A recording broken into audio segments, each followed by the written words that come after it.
Tema kita malam ini tentang kecewa. Kecewa itu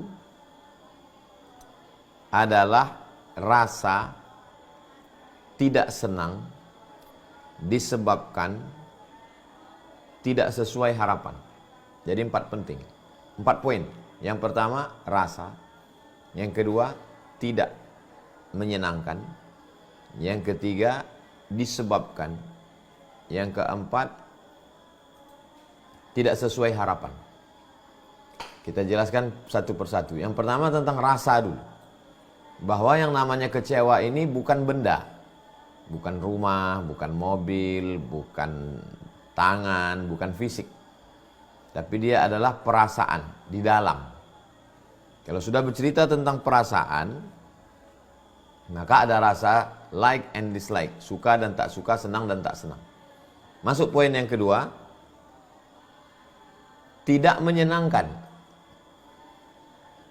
Rasa bahagia, rasa senang, rasa sesuatu yang membuat hati berbunga-bunga, ini menyenangkan. Rasa terbagi dua, satu senang, satu tak senang. Yang tidak menyenangkan, putus asa, kecewa, sedih, takut. Dia masuk ke dalam cabang dari sedih. Kalau takut itu akan datang. Takut mati, takut sakit, takut nganggur, takut. Itu takut sesuatu yang belum terjadi. Kalau sedih, sesuatu yang sudah terjadi. Dan kecewa itu adalah masuknya ke dalam jenis yang sudah terjadi. Belum pernah ada orang kecewa kepada sesuatu yang akan terjadi. Saya kecewa nih dengan si Anu. Kenapa? Inilah nanti akan datang. Oh, nggak bisa. Itu berarti takut. Cemas itu akan datang. Dia cabang dari sedih. Takut, sedih. Lalu kemudian cabang dari sedih tadi kecewa. Lalu kemudian putus asa, kehilangan harapan. Dilanjutkan dengan stres. Akhirnya depresi. Akhirnya bunuh diri. Nah, jadi kecewa ini, kebanyakan orang bunuh diri berawal dari kekecewaan yang amat sangat dalam. Rasa tidak senang disebabkan, nah, jadi ada penyebabnya. Bukan tidak ada angin, tak ada hujan, tiba-tiba datang saja, tidak begitu.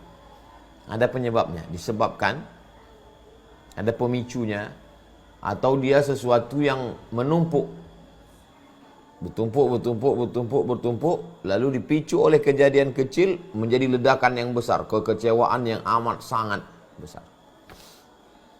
Apa penyebabnya? Yang keempat adalah sesuatu tidak sesuai harapan. Jadi kalau begitu, dari mana datang kekecewaan? Kekecewaan datang dari harapan. Setiap orang yang hidup pasti ada harapan. Kalau begitu setiap orang hidup pasti kecewa. Semakin besar harapan, semakin besar kekecewaan. Semakin minim harapan, semakin minim kekecewaan. Kalau orang tidak punya harapan, dia tidak pernah kecewa. Tapi siapa yang tidak punya harapan? Berarti dia sudah putus harap. Nah, jadi yang mau kita kaji adalah rasa tidak menyenangkan disebabkan tidak sesuai harapan. Lalu kemudian harapan ini dibagi lagi beberapa harapan, itu dibagi kepada beberapa poin penting. Yang pertama, harapan kepada keadaan. Harapan kepada keadaan. Berharap besok pagi cerah.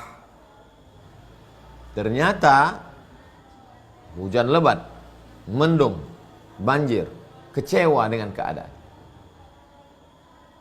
Nah, maka di luar ekspektasi, di luar keinginan, di luar pengharapan, yang muncul ada kekecewaan. Orang kalau kecewa, itu bisa jadi dua. Kalau dia meledak-ledak, dia menjadi marah. Maka orang mencaci maki hari. Apa ini? Yang kedua, tidak marah, dia menjadi amat sangat sedih yang sangat dalam. Aduh, kok gini ya? Itu. Mana yang lebih berbahaya? Yang lebih berbahaya kalau diam dan menarik ke dalam. Nah, itu dalam, kata orang dalam banget. Itu kecewanya itu bisa. Kalau marah itu marah justru lepas dia. Meledak-ledak habis. Tapi kalau diam, menggerogot ke dalam seperti api dalam sekam, membara, membakar diri sendiri, habis. Kecewa terhadap keadaan. Salah satunya tentang cuaca.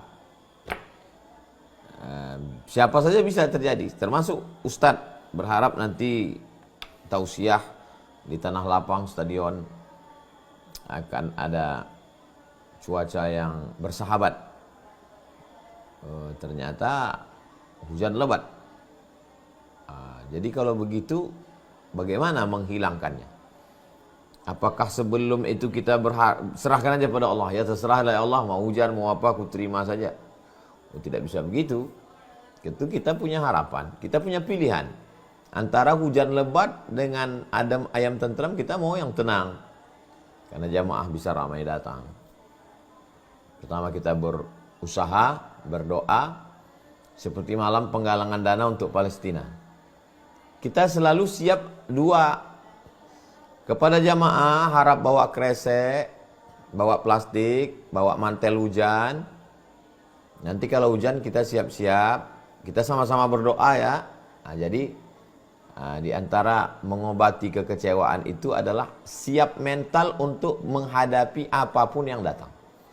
Mau hujan siap, mau tidak hujan tentu saja lebih siap, karena memang itu harapannya. Dan ternyata tidak hujan, ya alhamdulillah. Andai turun hujan, jamaah sudah siap. Kita sudah besarkan hati jamaah. Saudara kita di Palestina sedangkan hujan peluru aja, hujan TNT 30 ton mereka tahan. Masa kita hujan air kita nggak kuat? Nah, jadi kita udah siapkan. Mungkin beban beratnya ini semen 1 sak 50 kilo. Beda antara orang siap dengan tidak siap. Kalau kita udah kasih tahu, ini nanti ada semen 1 sak beratnya 50 kilo, dia siap. Tapi kalau dia tidak tahu, dia sangka bungkus kerupuk, rupanya bungkus semen. Walaupun beratnya sama, kesiapan mental tidak ada. Nah, jadi siap apapun yang terjadi, walaupun kita tetap punya harapan. Ada usaha, ada ikhtiar, berdoa kepada Allah, setelah itu bertawakal. Bismillah tawakkalna 'ala Allah, la haula wala quwata illa billah. Ternyata terjadilah apa yang terjadi. Beberapa kali kita mengalami itu. Hujan lebat di Pasaman Barat, di Pontianak Al-Gadriyah. Kita menganggap ya selalu ada hikmahnya. Allah mau menunjukkan siapa yang kuat ngaji, antara orang yang hanya sekedar basa-basi yang memang betul-betul ngaji. Oh, ternyata beginilah kuatnya orang Pontianak di depan istana Al-Gadriyah. Tidak beranjak sedikit pun. Oh, ternyata beginilah waktu di Lampung, di Tanah Lapang tentara itu. Begitu juga di Pasaman Barat, tidak beranjak sedikit pun. Basah-basah semua. Dan di beberapa tempat lain yang mohon maaf kalau jamaah ingat saya terlupa. Jadi selalu ada hikmah yang diberikan Allah bagi orang yang memandangnya dengan pandangan hikmah. Tapi kalau pandangannya adalah pandangan kemarahan, marah itu sendiri adalah efek dari kekecewaan, dan kecewanya itu mungkin pertama kecewa sama panitia. Kenapa panitia tidak menyiapkan tenda? Kenapa? Akhirnya kita menyalahkan orang.